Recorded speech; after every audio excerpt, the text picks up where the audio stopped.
the security guard's hand pressed against my chest as my own family watched from the marble lobby, not one of them stepping forward to defend me. "Sir, you need to leave. There's no room for people like you here." My sister Sarah crossed her arms, her designer heels clicking against the floor I'd personally selected 3 years ago when I bought this place. "We told you the reunion was family only, Marcus. Maybe you should have worked harder instead of showing up here embarrassing us." What they didn't know as they turned their backs on me was that every brick, every chandelier, every gold-trimmed door in this 5-star resort belonged to me. The Hampton Luxury Hotel chain, all 47 locations across the country, was mine. And I was about to remind them exactly who they were talking to. The woman who just called me a failure? She was about to discover that her embarrassing little brother was worth more than their entire family fortune combined. But first, I was going to let them enjoy their reunion. After all, the longer they stayed, the more money they'd be putting directly into my pocket. Before we dive into the story of family betrayal and sweet justice, make sure to subscribe to our channel for more unbelievable true stories. And tell us in the comments, where in the world are you watching from? We love hearing from our global audience. Now, let me tell you exactly how my family's worst nightmare became my greatest victory. Growing up as the youngest of 4 children, I was always the odd one out. While Victoria became a lawyer, Marcus went into banking, and David built his medical practice, I chose a different path entirely. After dropping out of college to pursue entrepreneurship, family dinners became lectures about my poor life choices. Every holiday gathering turned into an intervention about when I'd get a real job. They saw me as the family disappointment, the one who couldn't stick to anything. While my siblings climbed corporate ladders and collected degrees, I bounced between failed startups and odd jobs. At family gatherings, I became the cautionary tale, what happens when you don't follow the traditional path. Their whispered conversations stopped when I entered rooms. Their success stories always came with subtle digs about responsibility and maturity. The annual family reunion wasn't just a vacation, it was our sacred tradition. Every summer for 12 years, we'd gather at the most luxurious resort Victoria could find. These weekends meant everything to our aging parents, who saw them as proof that despite our differences, family always came first. For me, they were torture. 3 days of being reminded that I was the only one without a corner office, a prestigious title, or a retirement plan. This year's location was absolutely stunning. The Grand Hampton Resort sat perched on a cliff overlooking the Pacific Ocean, its glass walls reflecting the sunset like liquid gold.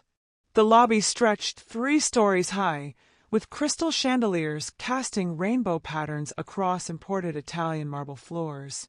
Infinity pools seemed to pour directly into the ocean beyond, while private cabanas dotted the pristine beach below.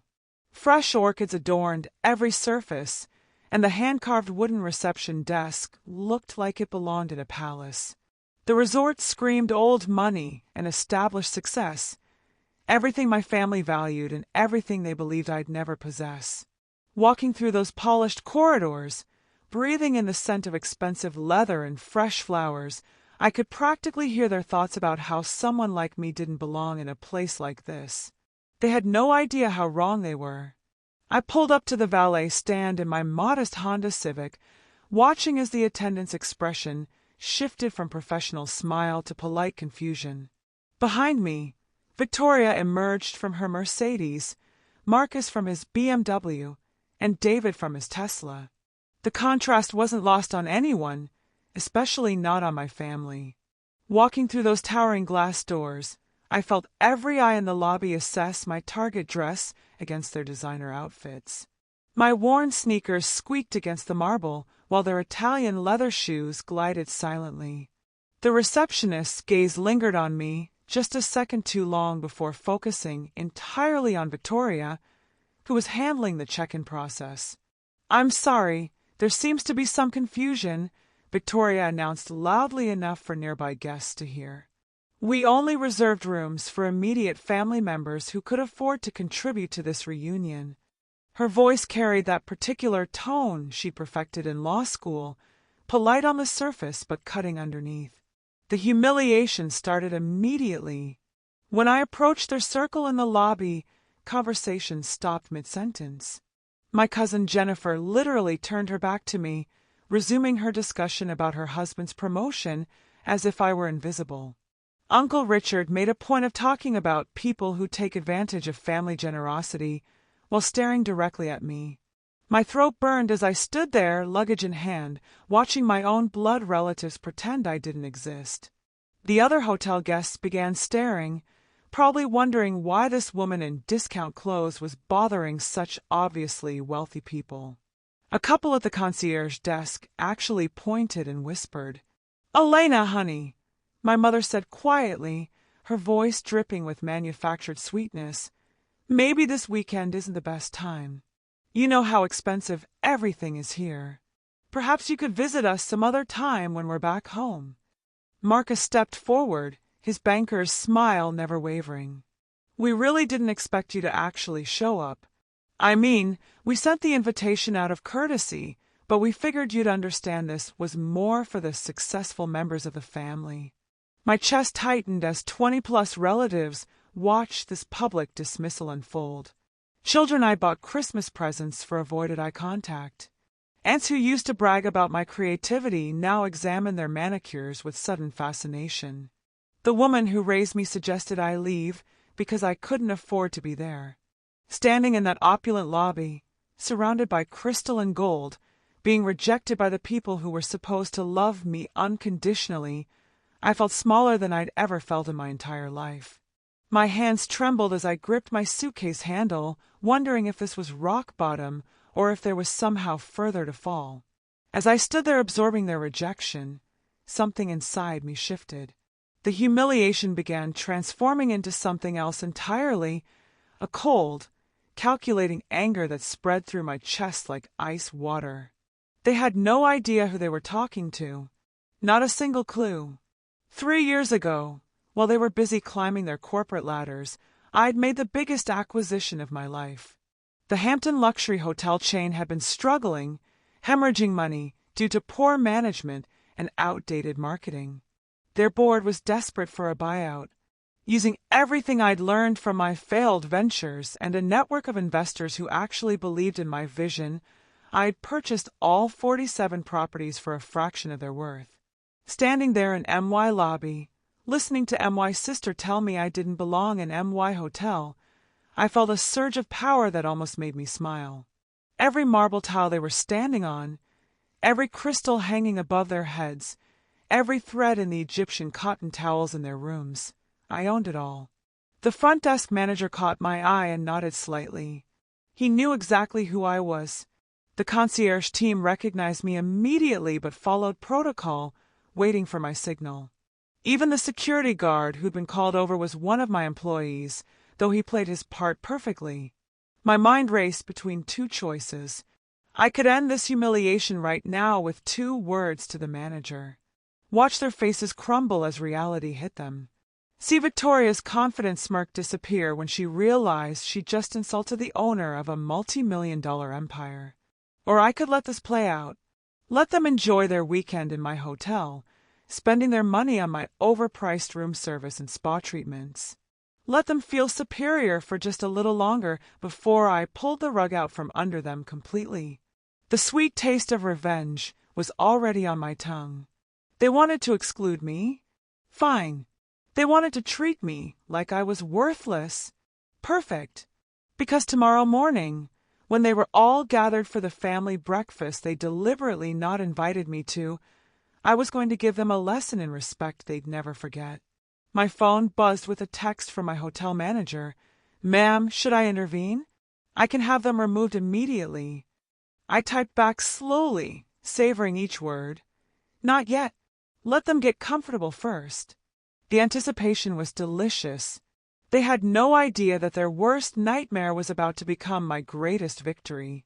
I spent that entire evening in my penthouse suite, the one they didn't know existed, accessible only by private elevator.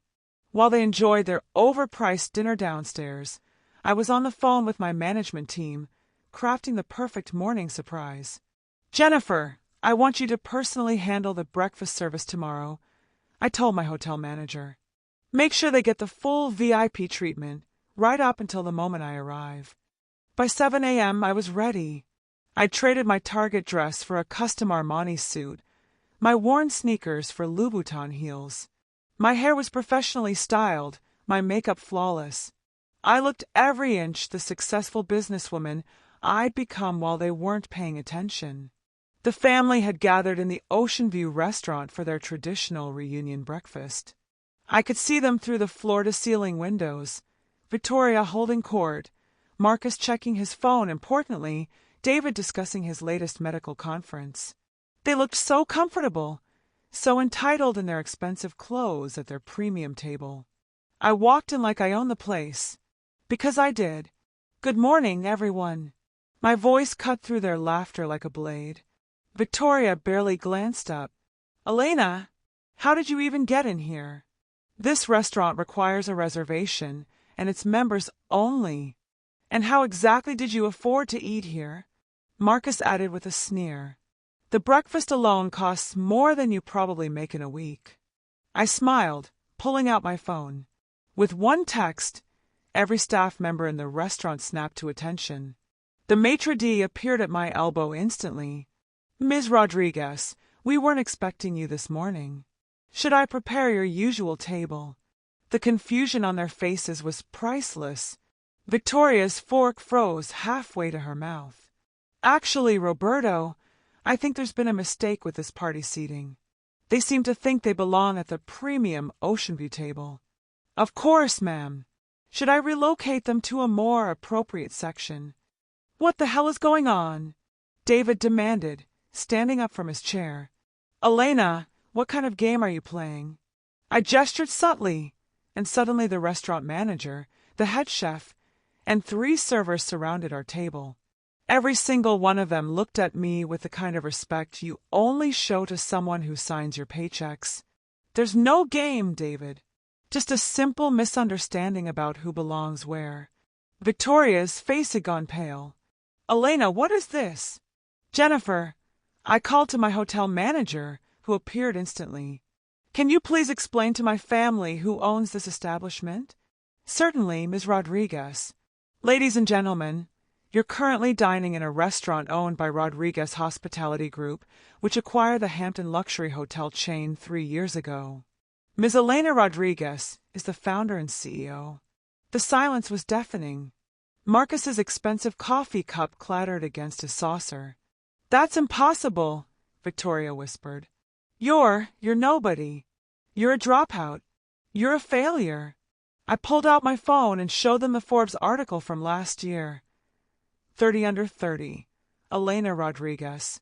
Hotel empire built from nothing. Their faces crumpled as they read about my net worth, my business acumen, my complete transformation of a struggling hotel chain into a luxury powerhouse. "Roberto, I believe there's been an error with these guest room assignments. They seem to be in our premium suites. Should I have them relocated, Ms. Rodriguez?"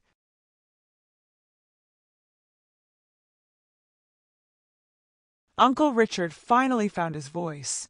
"Elena, sweetheart, there's been a terrible misunderstanding.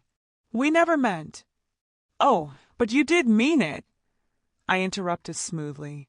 "You meant every word yesterday. About how I don't belong here. About how I'm an embarrassment. About how I should have worked harder." My mother reached across the table desperately. "Honey, we were just surprised to see you. You know we love you.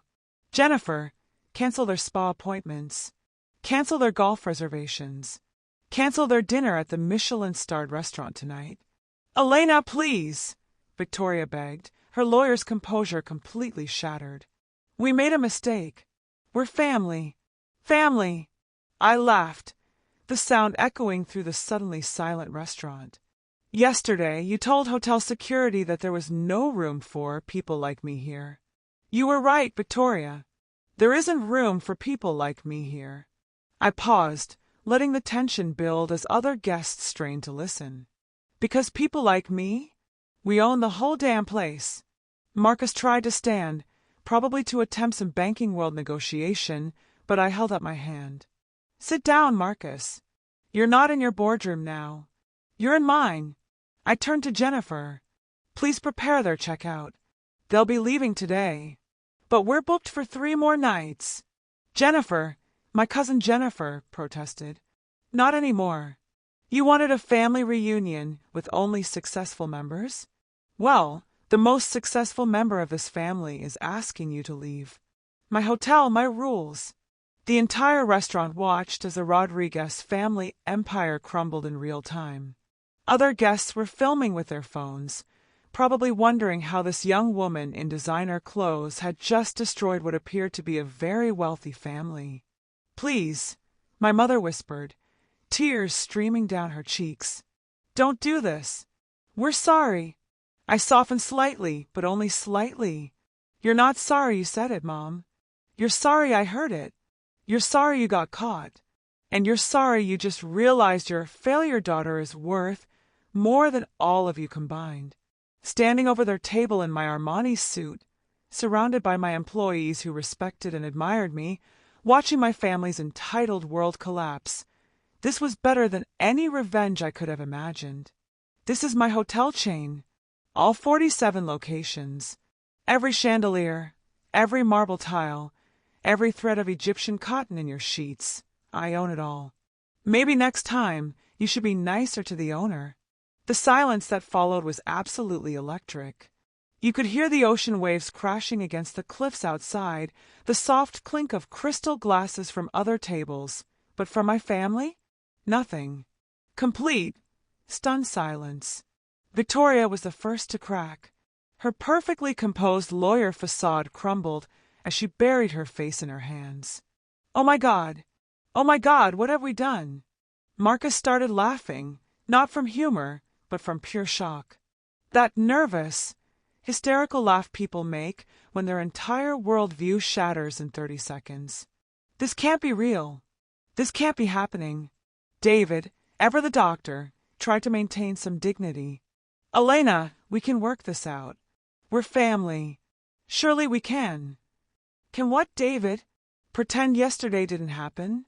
Pretend you didn't watch security try to remove me from my own property.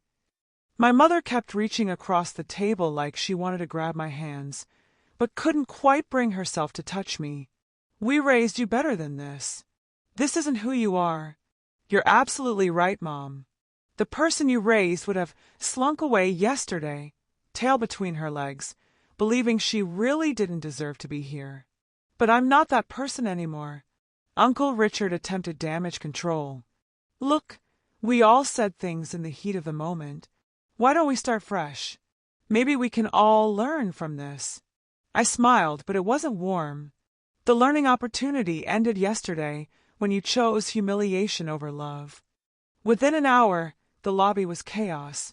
Suitcases being wheeled frantically toward valet, family members making urgent phone calls trying to find alternative accommodations during peak season. The irony wasn't lost on me. They'd have to settle for budget motels after spending the night in $1,000 suites. Standing at my office window, watching their cars disappear down the coastal highway, I felt something I hadn't experienced in years around my family: peace. Complete, unshakable peace.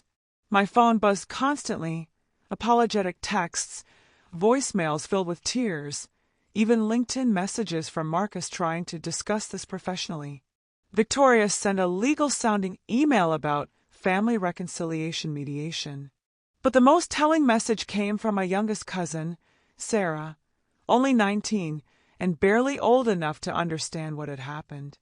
Aunt Elena, I always thought you were the coolest one in the family. Now I know why. The best part? The story spread like wildfire through their social circles. The lawyer, the banker, and the doctor who got kicked out of a luxury resort by their failure sister. Their country club friends started asking uncomfortable questions. Their professional networks began whispering. They'd spent years building reputations on looking down at me. Now everyone knew who was really looking down on whom. For the first time in my adult life, I felt truly powerful around my family. Not because I'd hurt them, but because I'd finally shown them exactly who I was, and more importantly, who I'd been all along. They never saw me coming. And that was their biggest mistake. The silence that followed was absolutely electric. You could hear the ocean waves crashing against the cliffs outside, the soft clink of crystal glasses from other tables, but from my family, nothing. Complete, stunned silence. Victoria was the first to crack. Her perfectly composed lawyer facade crumbled as she stared at me like I was a stranger. This can't be real. You're Elena. You're the one who can't keep a job. Marcus started that nervous laugh people make when their world shatters. Wait. You're telling me our screw-up sister owns a hotel empire? The same sister who borrowed gas money 3 years ago. That gas money helped me get to the closing meeting where I bought this place, I replied smoothly. Thanks for the investment, by the way. David, always the logical one, was frantically Googling on his phone.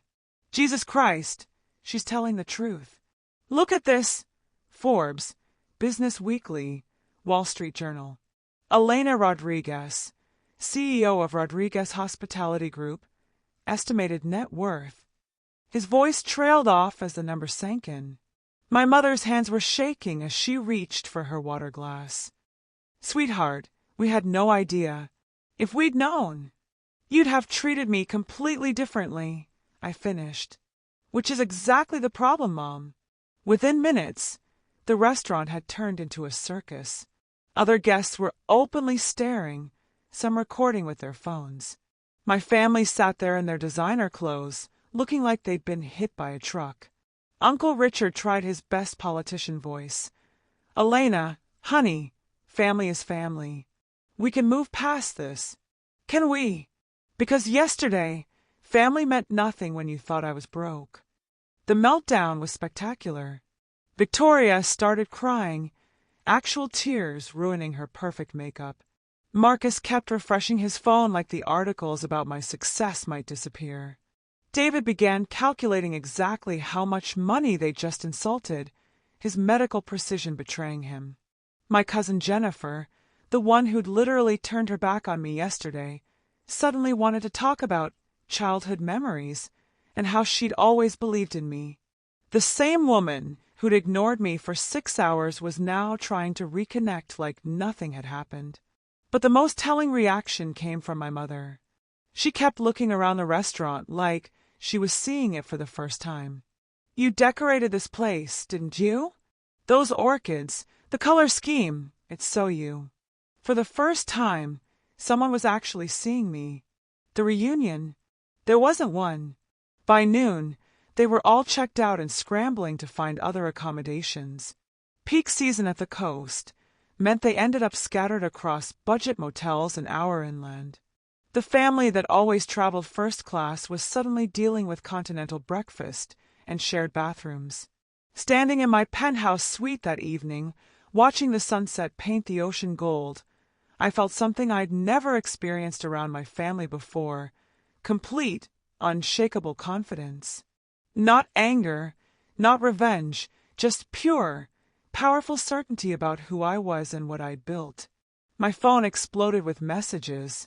Desperate apologies, attempts at explanation, even LinkedIn requests from Marcus wanting to discuss business opportunities.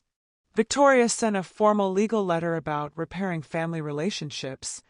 Always the lawyer, even in crisis. But the message that meant the most came from my teenage niece, David's daughter. Aunt Elena, I've been telling my friends about you for hours. You're literally the coolest person I know. The ripple effects were beautiful. Their social circles started asking uncomfortable questions. How did they not know their sister owned a luxury hotel empire? What kind of family doesn't support each other's success? The people who'd heard them disparage me for years suddenly had a very different perspective.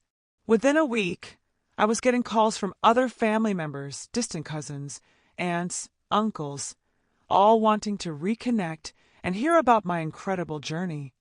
Funny how success makes you so much more interesting as a person. But the sweetest victory was internal. For 32 years, I'd carry their voices in my head, telling me I wasn't good enough, smart enough, successful enough. That morning in the restaurant, those voices finally went silent. I didn't just own the hotel chain. I owned my story. And for the first time in my life, around my family, I felt truly free. They never saw me coming. And honestly, that was their loss, not mine. Looking back on that weekend, I realized it was never really about the hotel or the money. It was about respect. It was about being seen for who I actually was, not who they assumed I had to be. The truth is, I didn't become successful despite my family. I built my empire because I believed in myself when nobody else would. Every failed startup taught me something. Every rejection made me stronger. Every time they called me a disappointment, I used it as fuel to prove that their definition of success was too small for what I was capable of. But here's what I learned that weekend. Karma doesn't always come in the form you expect. I thought revenge would feel explosive, dramatic. Instead, it felt quiet, peaceful, like finally taking off shoes that had been too tight for years. My family spent decades underestimating me because I didn't fit their mold. I didn't have the right degree, the right job title, the right path. They confused struggle with failure and unconventional with unsuccessful. They forgot that the most powerful people are often the ones you never see coming. The hardest part wasn't building a business empire while they doubted me. It was learning that family loyalty can't be demanded, it has to be earned. Blood doesn't give you the right to treat people poorly just because you think they can't fight back. Love doesn't mean accepting disrespect just to keep peace. 3 months later, we had our first real conversation. Not the desperate apologies from that morning, but an actual discussion about who we all were and who we wanted to be going forward. Some relationships healed, others didn't, and I learned that was okay too. Success isn't just about money or recognition. It's about becoming so secure in who you are that other people's opinions can't shake your foundation. It's about building something meaningful while the world isn't watching, then letting your work speak louder than their doubts ever could. The woman who got kicked out of her own hotel that day, she needed that moment. She needed to see what she was truly capable of when pushed to her limit. Sometimes you have to lose everything people think you are to become everything you actually are. So here's my question for you. Have you ever been underestimated by your own family, only to later prove them completely wrong? Maybe you're in the middle of that journey right now, building something incredible while others doubt you. Maybe you're the one who needs to apologize for underestimating someone you love. Either way, remember this: the people who dismiss you today might be asking for your forgiveness tomorrow. Make sure you're building something worth their respect, not because you need it, but because you deserve it. Thanks for watching this incredible story of family betrayal and ultimate revenge. If you've ever been underestimated by people who should have believed in you, you know exactly how Elena felt walking into that hotel lobby. We want to hear from you. Drop a comment below and share your own revenge stories. Have you ever gotten sweet payback on someone who doubted you? Maybe a boss who overlooked you, a friend who betrayed you, or family members who didn't see your worth. We read every single comment, and your stories might just inspire our next video. If you enjoyed watching Elena's family get their reality check, smash that like button and hit subscribe for more unbelievable stories of justice served cold. Ring the notification bell so you never miss when we drop a new tale of karma coming full circle. Until next time, remember, never underestimate the quiet ones. They might just surprise you,